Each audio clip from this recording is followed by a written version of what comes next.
Navruz meyramına bata 19.03.26 Bismillahirrahmanirrahim.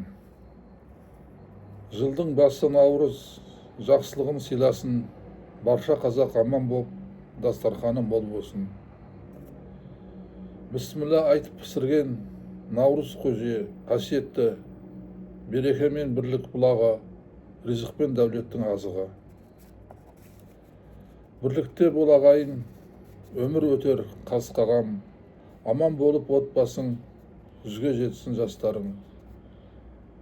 Жаңа жырымыз жарылқап, құт берекет әкесін, ескі жылымыз есіркеп, еш жамандық болмасын. Еліме берсін тыныштық, баршаға бақыт әкеліп, келген Наурыз мейрамым, жақсылығын отанына сыйласын. Аумин. Алда лайк басатын белгі бар, басып жазылсаңыздар құп болады, маған бата таратуға, сіздерге сауап алуға. Рахмет. Аумин.